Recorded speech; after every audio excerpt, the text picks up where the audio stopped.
Hi, everyone, and welcome to episode 314 of the Medieval Podcast. I'm your host, Danièle Cybulskie.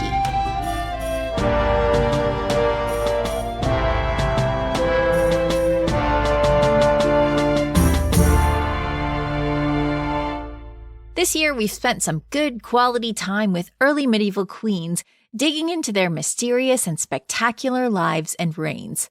And when it comes to the spectacular, it's hard to compete with the star of this week's episode, a woman who arrived in Francia a slave, rose to become a queen, and then ascended to the heavens as a saint. This week, I spoke with Dr. Isabel Moreira about the life and times of Queen Balthild of Francia. Isabel is Distinguished Professor of History at the University of Utah, co-editor of the Oxford Handbook of the Merovingian World, and the author of Heaven's Purge, Purgatory in Late Antiquity. Her new book is Balthild of Francia, Anglo-Saxon Slave, Merovingian Queen, and Abolitionist Saint. Our conversation on Balthild's life, influence, and lasting legacy is coming up right after this. Well, welcome, Isabel, to talk about an early French queen. We've been talking about early English queens this year a lot on the podcast, and now it's time to cross over the channel. So welcome. Thank you. I'm really pleased to be here. So we're going to be talking about a queen in the early part of the Middle Ages. In fact, maybe late antiquity. It depends on where you draw that line. So can you tell us where and when we're talking about? Yes, so we're talking about the 7th century. We're talking about primarily Neustria, which is the northern kingdom of the Merovingian France. So there were three kingdoms, basically, Neustria, Austrasia, and Burgundy. At the time we're talking about, Burgundy has come under the control of Neustria. So yes, the area around Paris especially is the center of the narrative that I convey. Right. So the history of France is shifting borders all the time. So we're talking about the northern part, place that includes places like Paris and all of the cities where there tends to be a lot of action, especially action in terms of holiness when it comes to the Middle Ages, right? You know, the cities are bishoprics. There are bishops. There's a lot of Christian activity. The Merovingian kings themselves are Christian at this date. They are very involved in founding churches and monasteries and convents. And this really is, you correctly note, this is late antiquity. So we still have a lot of things that you might think about in terms of the later Roman Empire. So people are writing on papyrus, for example. This is a very documentary culture. And by and large, the population is Romano-Gallic. The Merovingian kings are an elite that are essentially governing these areas, but they are most concentrated in the north. So again, although they govern much of what is modern day France, the sort of concentration of the Frankish population is in the north. Yeah. So when we're picturing the way that things are structured, it's that it hasn't quite entered into the Middle Ages. We still have a lot of Roman structures in place, one of them being slavery. So this is the moment where our figure of our story, our heroine, Balthild, comes in. So who is Balthild at the beginning of her life? What do we know about her right at the beginning? We really know nothing about her childhood. One of the fun things about writing a biography of her was that my editor asked me to write a chapter on her childhood, which of course we know nothing about. We simply know from the hagiographic life that she came from overseas and that she was Saxon. That's basically the information that we are given. We know that there were a lot of connections between the Merovingians and Anglo-Saxon England. By the way, it's not called Anglo-Saxon England at this time, but that's still, I think, the easiest way to talk about it. There were all these connections, therefore, with Anglo-Saxon England, and it seems likely that this is where she's from. Yes. And when she comes over the channel, she's not coming of her own volition, is she? No. And we know this, again, because the hagiographic life, tells us that she was sold for a low price to the mayor of the palace, Erkenwald. So she was clearly a slave or an enslaved person.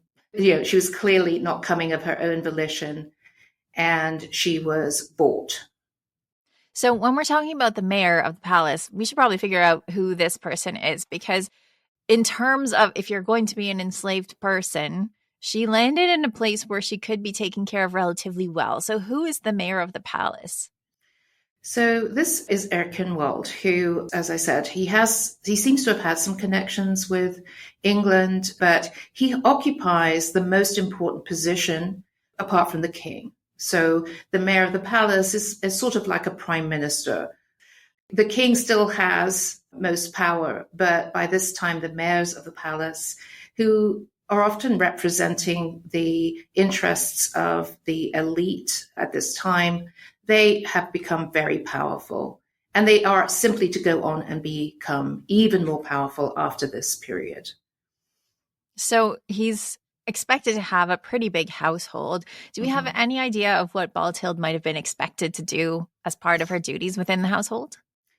We are told that she was a cupbearer, which is a little hard to pin down because cupbearers could range in status.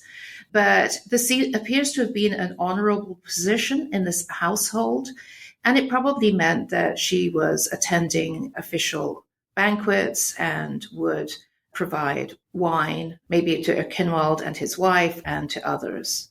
So she has a visible status in the household.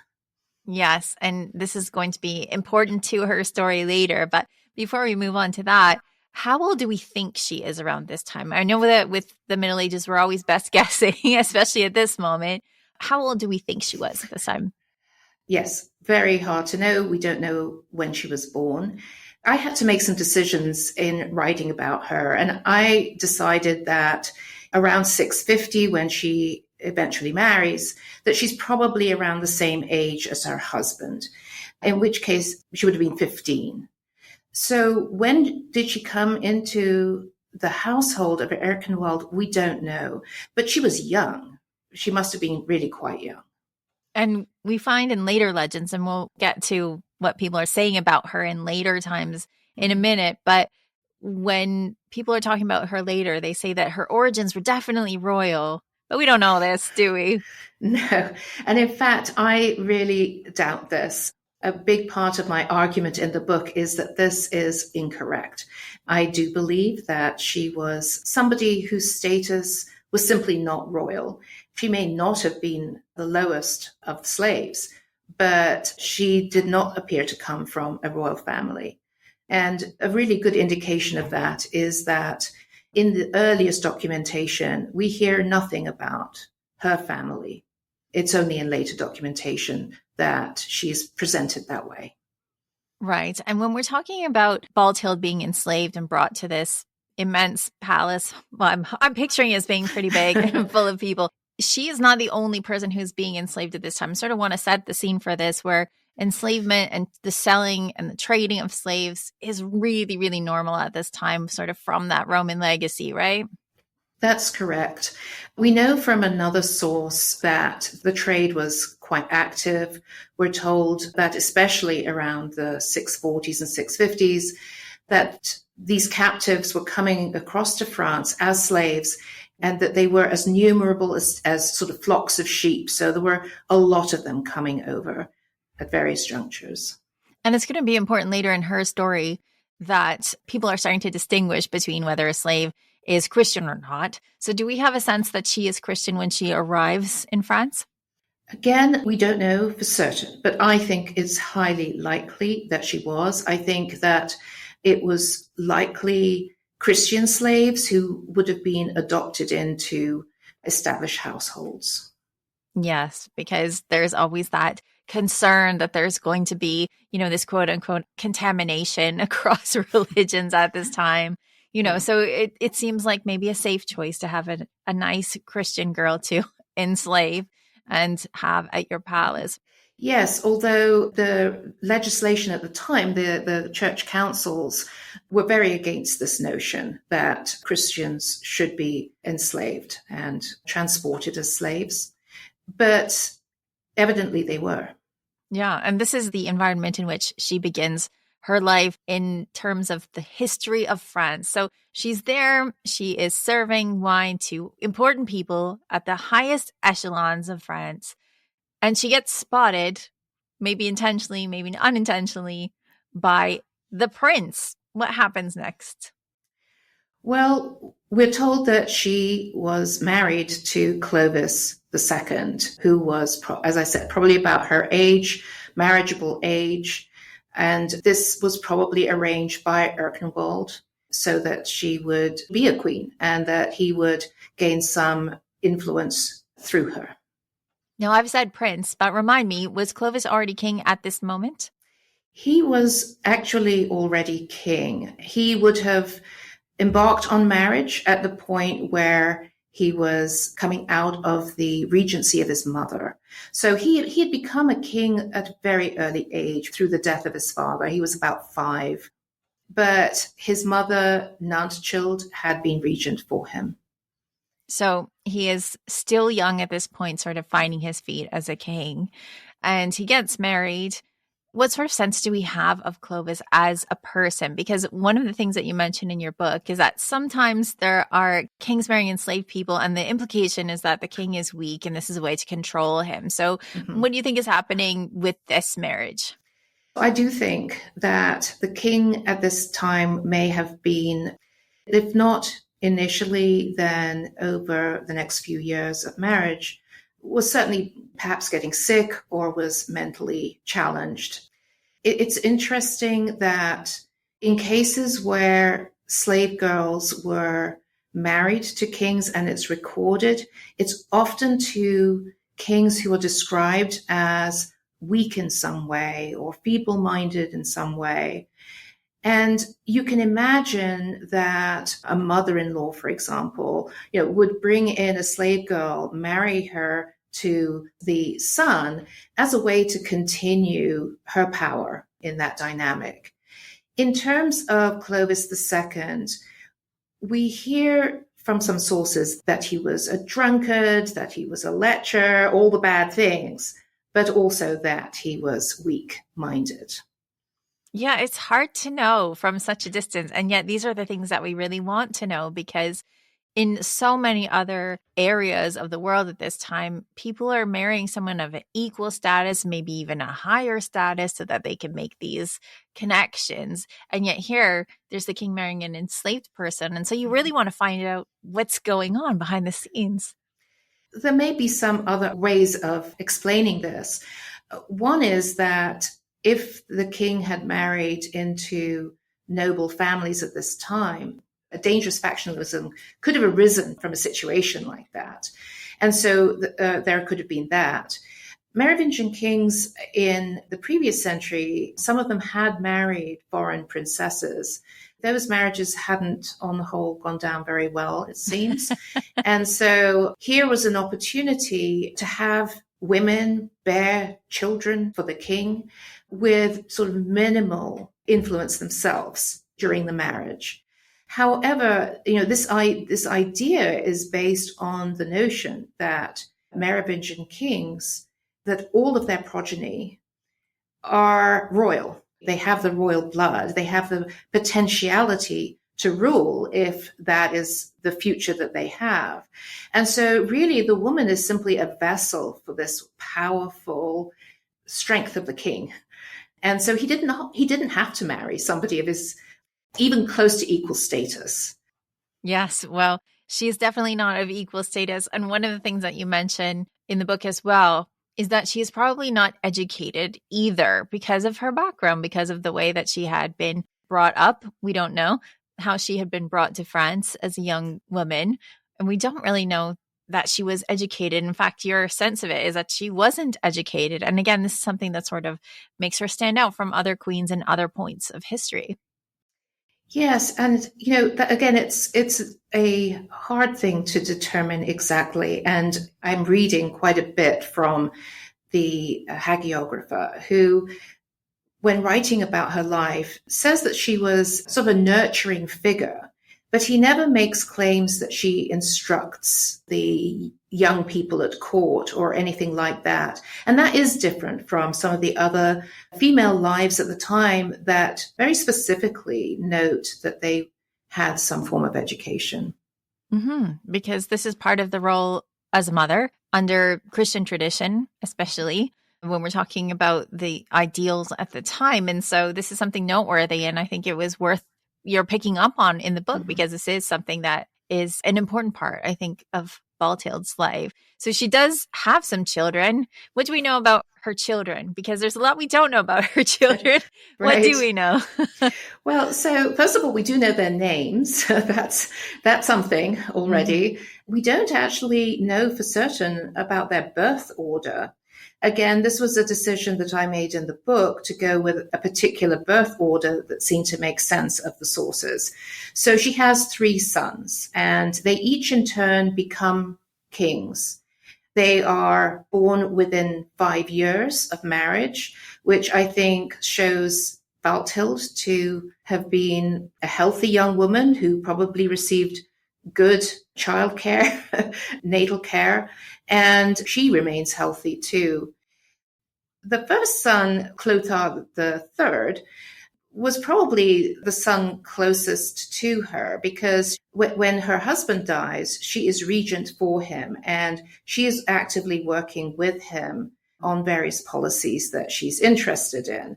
So she can direct policies as a regent, but she needs her son, the king, to sign off on them. Even if he's a minor, he has that role.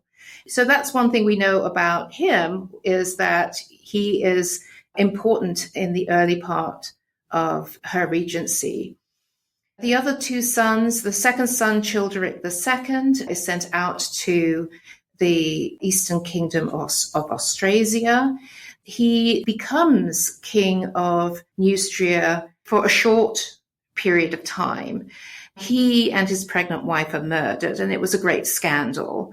And then Balthild's third son, Theuderic III, is the king who is reigning at the time that she is living in the convent. So in turn, each of these sons becomes king. This is an incredible rise. Like, this is your literal rags to riches story, something that you definitely don't see every day. So she goes from being an enslaved person, she is the queen regent, and she is the queen regent for some time. And she starts to make some policy changes. And one thing that I think I'd like to pick up on is that you talked about her having good care as a pregnant woman and giving birth. And there is a really sweet story in there you have where she's discussing her fears with the bishop, right? And this bishop is going to be very important, but he's comforting her during her pregnancy, right? Yes, it is a lovely story. And it shows that she was very concerned. This was her first pregnancy. She would have been concerned just for that reason. But she was also very concerned that she should have a son. And a son would basically keep her safe, right? As long as she is the mother of a son who has the potential to be a king, then she is personally safe. And I mentioned in the book that, there had been this past example that was probably a cautionary tale for her. A previous Merovingian king named Theudebert had married a slave girl, and the slave girl did not produce sons. Her mother-in-law decided it was time that she go, and she was murdered. So, this could have been Balthild's fate. I think that's the important thing to think about, is that her situation was incredibly precarious until she had sons. So having 3 sons was obviously greatly to her advantage. And it explains the power that she has, both as a regent and probably even during her time in the convent. There's no reason why she could not have continued to offer advice and be part of that, even though she never actually left the convent.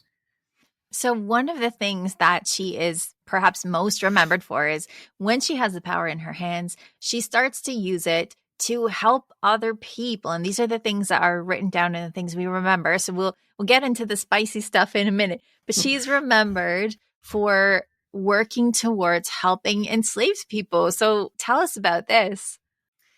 Yeah, so this is the hagiographer telling us this information. And to be clear, it's very unusual for saints' lives at this time to actually elaborate on things like policy, like what a person's activities were when they held some power.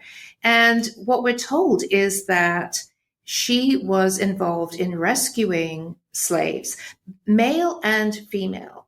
But she's particularly remembered for rescuing female slaves. And it seems that in the 650s, and this is part of my argument, that in the 650s, there seems to have been some kind of crisis where somebody needed to step in and help all of these people coming over from England to France in servitude. And I think as a woman who had herself been enslaved, I think that she felt a duty to rescue these female slaves, especially because, again, their situations would have been very precarious. They would have been sold into households. They could have gone into sort of menial work, agricultural work, other sort of forms of labor. And what she does is she gives them the option to join her convent and live there. And it would appear that that offer was taken up by quite a few of these female slaves. So she's leaning on, as you were saying before, there is precedent that you're not supposed to enslave Christians to begin with. So she is really sort of leaning on the letter of the law here, saying you can't bring an enslaved person from elsewhere here. Basically, as soon as they set their feet on French soil, they should be freed. Have I got that right? What does it look like on the ground? Okay, so that might be a little optimistic. Yes. But this is why we need to elaborate. Right. I think that, a principle like that probably would have been a little anachronistic at the time. I think it was rather that this was a situation that she was able to address. She may have herself wanted to address it because she could bring these women slaves into her convent, and they could both create a bigger establishment for her, and they could also do service in the convent. So there was definitely some benefit from her perspective in helping them. Yes, this was my thought when I was reading your book, is she gives them options, but the options are heavily weighted towards go to the convent. And then you start to wonder, well, how much of a choice do you really have at that moment? Right. Anyway. Yeah. And to come back to the previous point, what she says is, she has no control about who is coming to France, but what she can control, or thinks she can control, is the movement of slaves across the Neustrian kingdom. So that is what she prohibits. She says, you must not do this. You must not move them across the kingdom.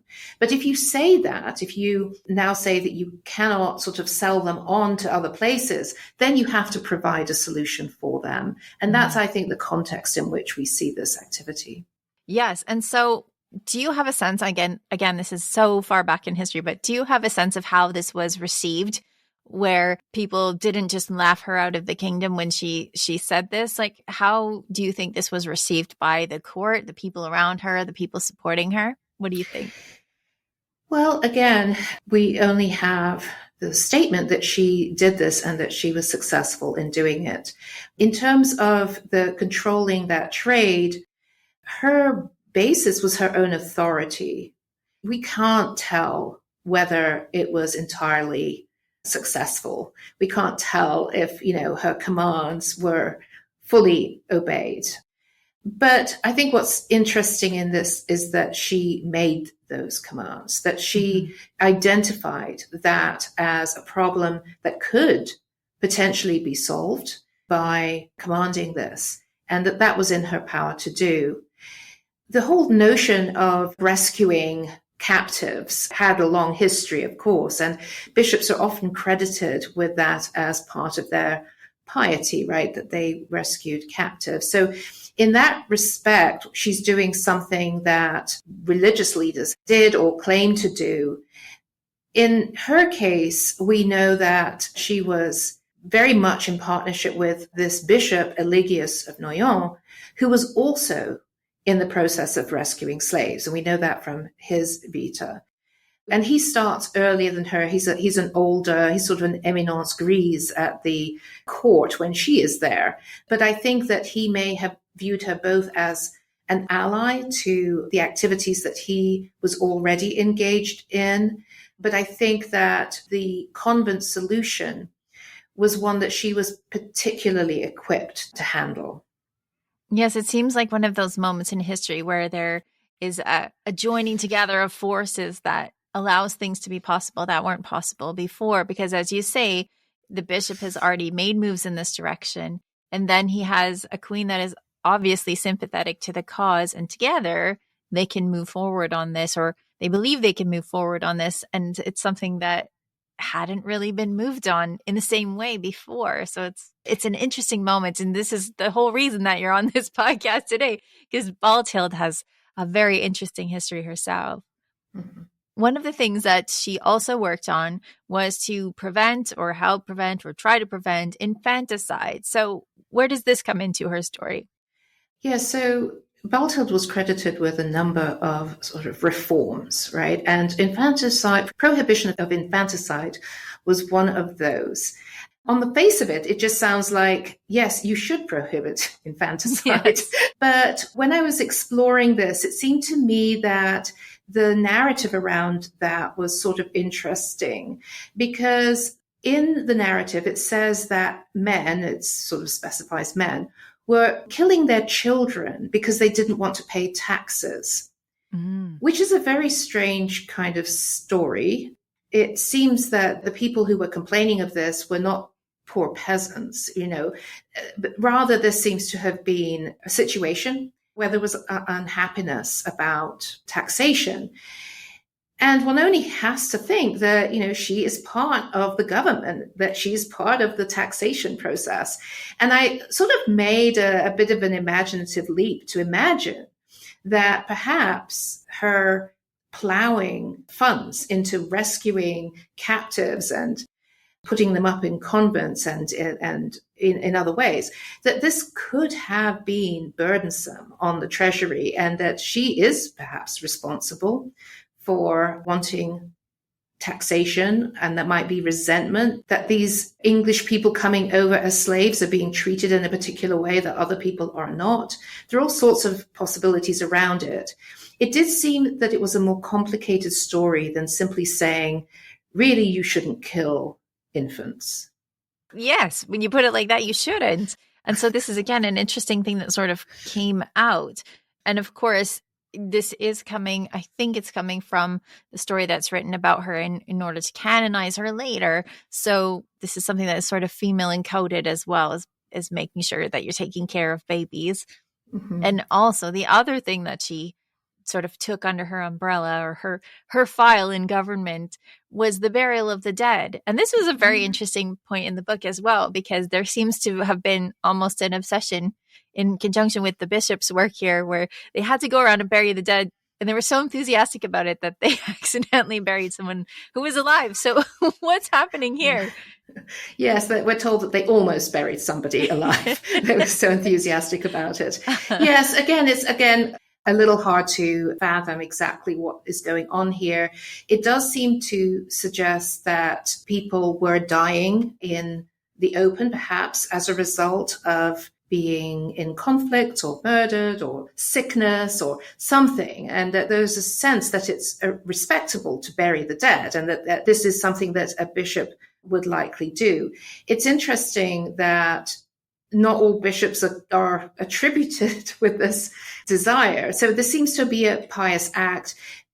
What's interesting too, though, is that it's a way that her hagiographer was clearly linking her with the bishop who was doing this burying, right? And sort of saying that they're in sync. They're sort of doing the same sort of thing. This is part of the same kind of worldview where this is now the thing we have to do. Well, these are all good works. And before we retire her to the convent, some of the things that are thrown at her, especially later, are ideas that maybe she's not all good. Maybe she's interfering with bishops in a way that is perhaps more murderous. So what are the accusations that are thrown at her when people want to at least point out maybe the places where she's not doing so well as a queen or actively besmirch her reputation? What are people throwing at her?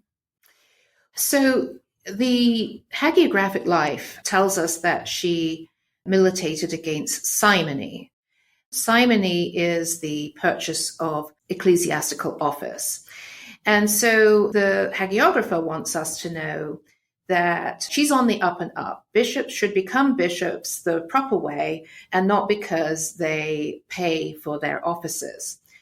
In practice, it was probably fairly common, but also there was always going to be a bit of a slippery slope in terms of, how do you bring yourself to the attention of a community or a king in order that you can be made a bishop. In Balthild's case, right from the beginning, she is very connected to bishops who support her position as Queen Regent. So a certain set of bishops are very much her allies, and she depends on them. However, this is a time of really unprecedented violence against bishops. And so we know that bishops were being murdered at this time. Her entry into the convent of Chelles seems to have come around the time of the murder of Sigebrand, the Bishop of Paris. But she's not accused of killing bishops in Merovingian sources. She is accused of that specifically in a later Anglo-Saxon source that says that she killed 9 bishops, which would be very impressive. Mm-hmm. That would definitely be something that you would expect the Merovingians to notice, at least. Well, bishops at this time are political actors. And so, when they get involved in court politics and factionalism, as they were doing, then they were simply being killed because people in these factions were being killed, right? It would probably be true to say that some bishops who were on the other side of her own politics were murdered, and that you could impute that it happens under her watch, that she has potentially something to do with it. It's all very vague in the Merovingian sources. And I think you would rather expect that. Mm-hmm. After all, she's the mother of legitimate kings who continue to govern beyond her. Yes. And speaking of which, this is the moment where she is sent off to the convent. Your sense of it is against her wishes, but she's sent off there, maybe still at the fringes of royal life, but certainly not at the center of power anymore. So what are the circumstances? Why does she get shoved in the convent? Well, because she falls afoul of the political situation. She has Ebroin, this we're told, very forceful man who becomes mayor of the palace. She had initially worked with him during her regency, but things get very complicated, and it's clear that she needs to be removed from the political arena. What's interesting is that when her son, her next son, becomes king, he doesn't take her out of the convent. So whatever her expectations were, she is left there, even when there is greater peace in the realm. Yes. Well, I think things can't have gone too badly for her in the convent, because she's treated well enough that later on she is treated as a saint. As we're talking about, this biography, this hagiography about her is meant to make her a saint. And we even there are records of her being exhumed. And when you looked at the documents and all the artifacts around her burial, it seems that she was still treated with a lot of respect. So can you tell us a little bit about what was found in her tomb and why people were looking at it to begin with? First of all, just in terms of her situation in the convent, it does seem that she maintained a secular appearance, at least initially. I think that she hoped that she would be able to rejoin the political fray. That did not happen. I think she did, however, take the habit probably right at the end of her life, and I don't have any reason to doubt that she died as a nun. The reason that we can make that kind of argument has to do with her relics and what we know of her. We're very fortunate in that we have material items associated with Balthild. First of all, her body, her bones. We also have textiles associated with her, and we have her hair. And her hair is an interesting clue to all of this, because her hair was preserved over the centuries. It can still be seen today. There's only a little bit of it left because so much of it was given away as relics over the centuries. But when her hair was examined in 1983, the archaeologist and his team noticed that it had been dyed, that it had been dyed so that it continued to look a sort of strawberry blonde kind of color. And it seems that you wouldn't dye your hair in a convent unless it was on display in some way. And that would not have been common. So I think that she was still caring about her appearance, about her regal appearance in the convent until probably the last year of her life. And when we see that her life is written in the context of making her appear saintly, that her bones are being treated as relics, that her items are being treated as relics, how quickly did this sort of cult appear? Was it successful? Did she become a saint? What happened with her? Yeah, so her body and her tomb are examined in 833 when she is moved to a new church building. And at that point, it was remarked that her body was still very much intact. And they gathered up the contents of the tomb, including some of the textiles, perhaps not all of them, but some of them. And they had them placed under the altar of the new church.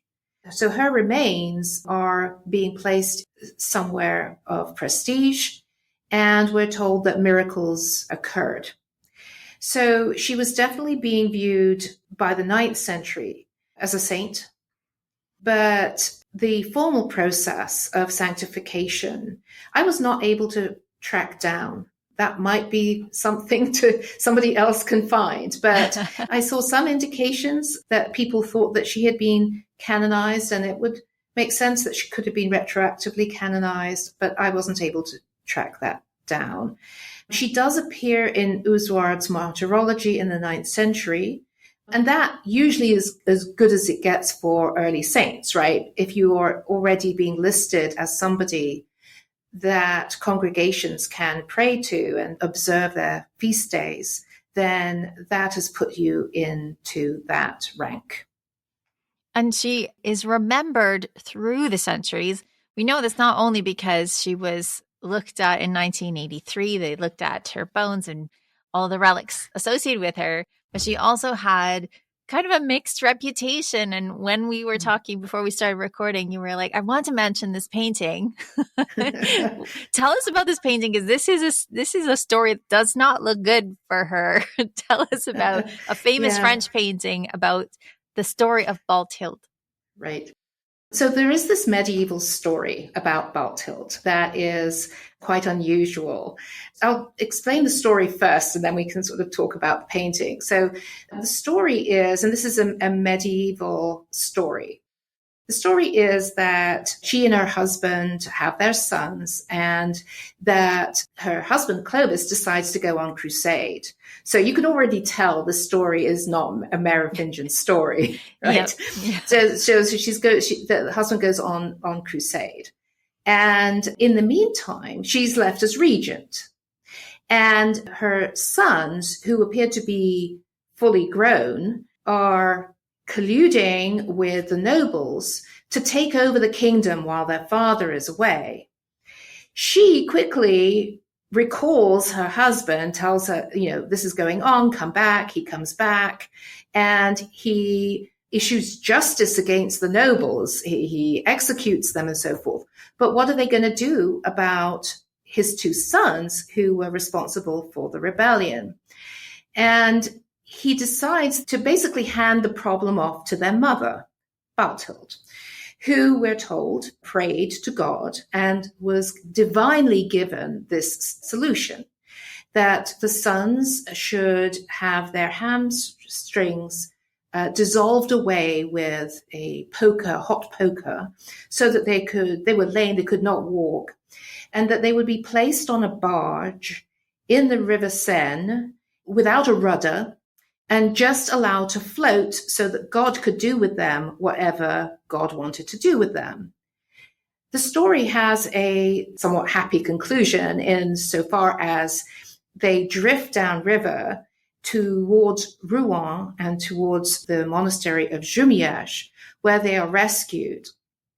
The story continues. They become penitent. They enter the monastery. The king and the queen are so happy about this that they give lots and lots of money to the monastery of Jumièges, indeed a quarter of the fisc, we're told.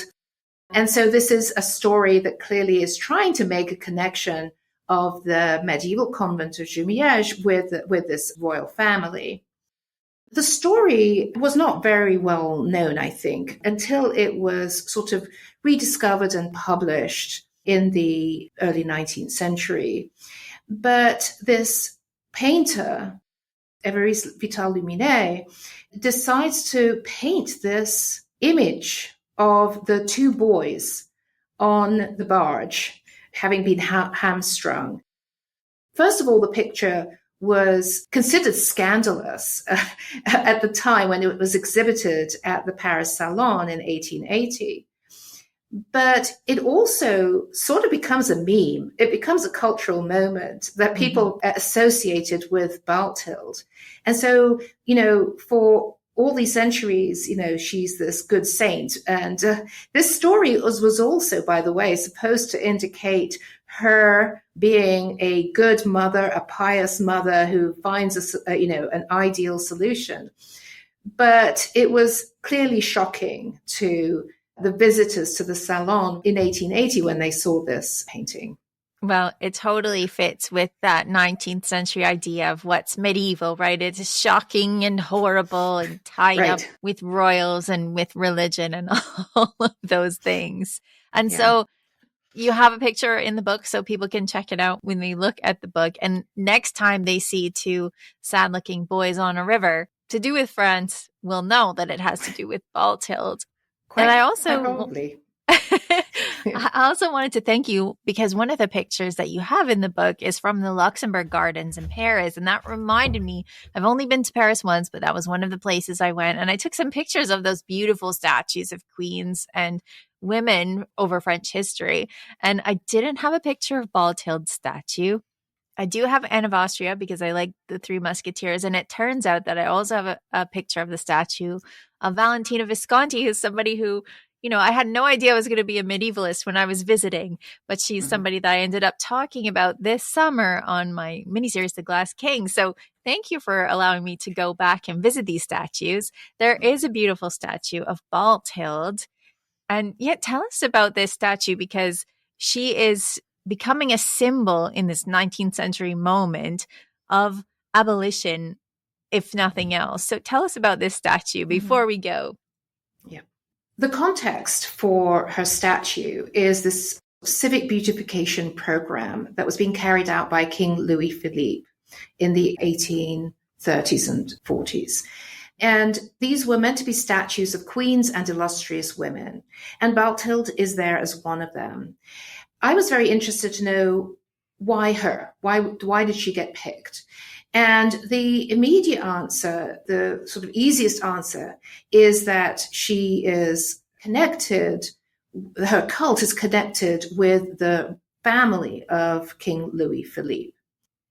But what I discovered when I started to do some research on the gardens was that on the book that she holds, there is a text.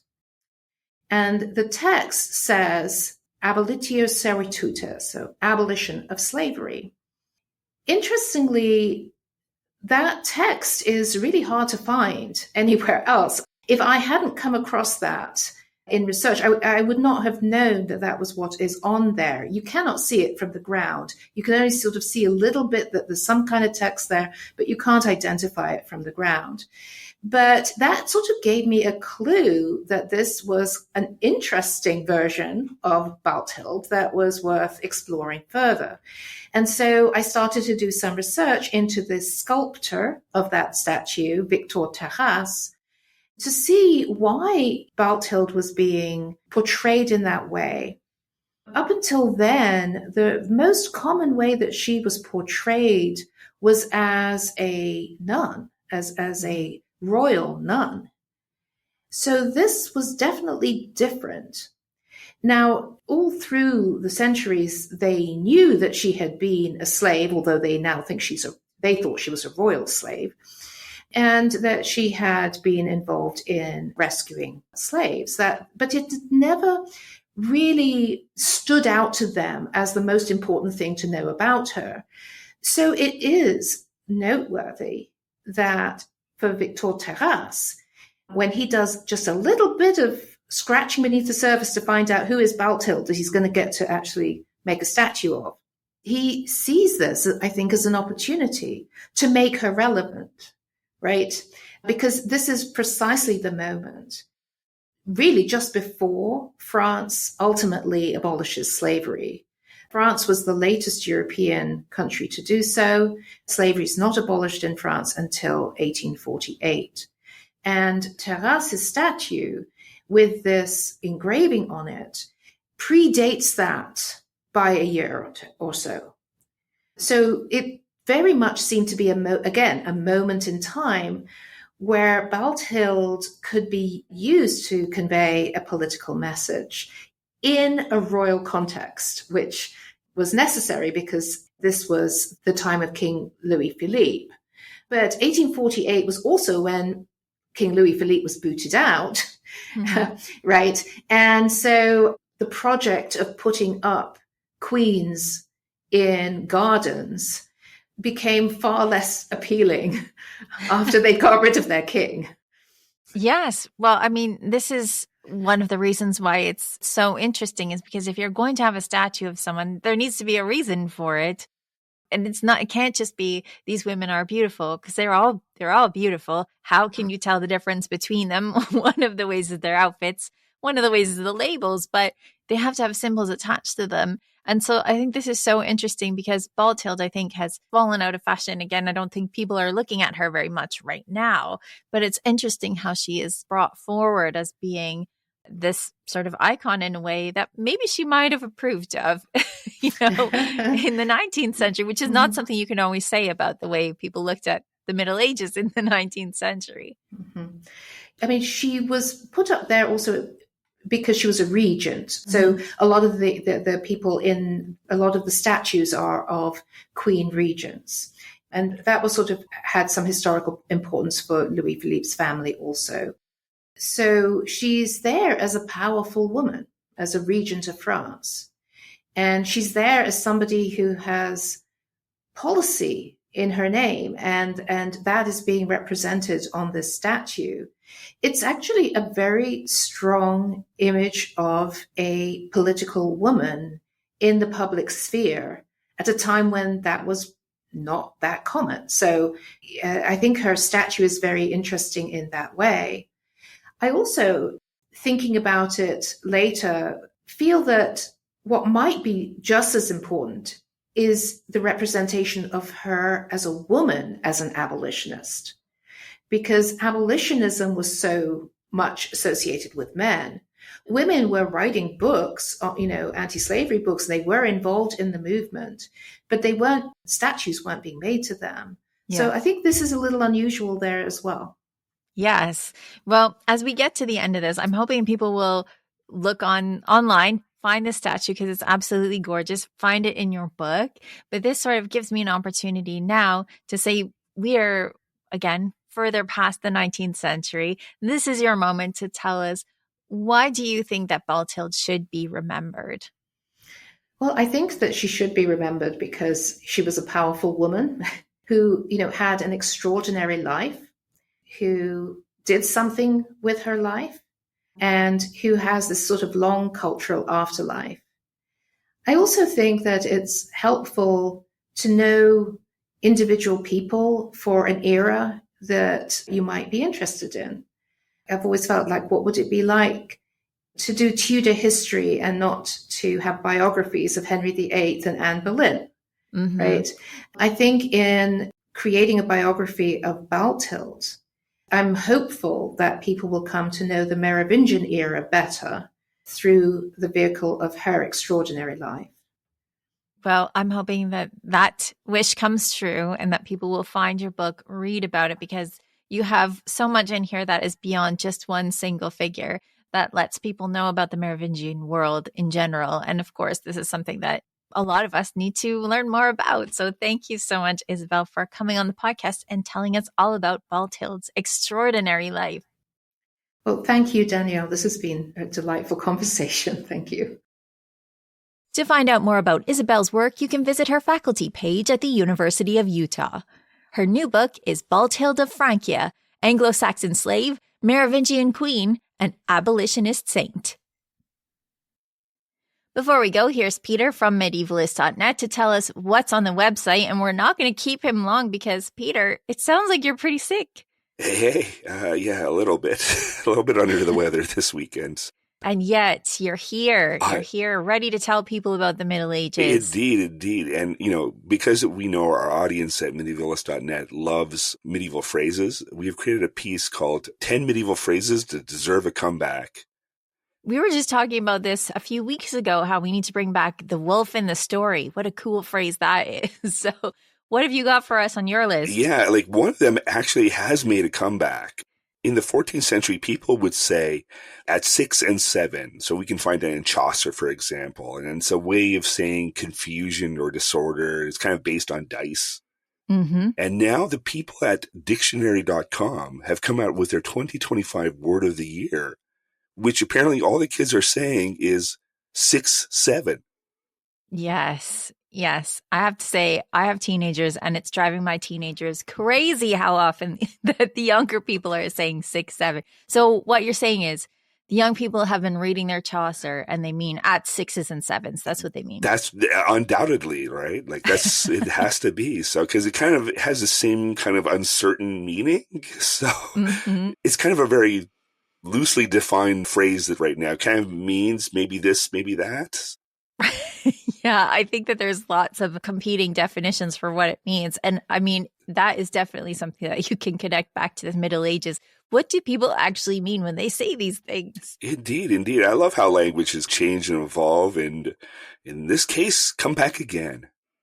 There we go. Well, thank you, Peter, for getting out of your sick bed long enough to tell us about these medieval phrases that should make a comeback. I'm sure there's going to be lots of people who want to read that article. Thanks. Thank you to all of you, kings, queens, and saints alike, for being here and supporting indie history, whether it's letting the ads play, sharing episodes with your friends, or becoming patrons on patreon.com. Like the saintly patroness Queen Balthild, your support makes good things possible. To find out how to become a patron, please visit patreon.com/medievalists. For everything from Frankish queens to dank-ish scenes, follow medievalist.net on Instagram at medievalistnet or Blue Sky at medievalists. You can find me, Danièle Cybulskie, across social media at 5MIN Medievalist or 5 Minute Medievalist. And you can find my books at all your favorite bookstores. Our music is by Christian Overton. Thanks for listening, and have yourself a wonderful day.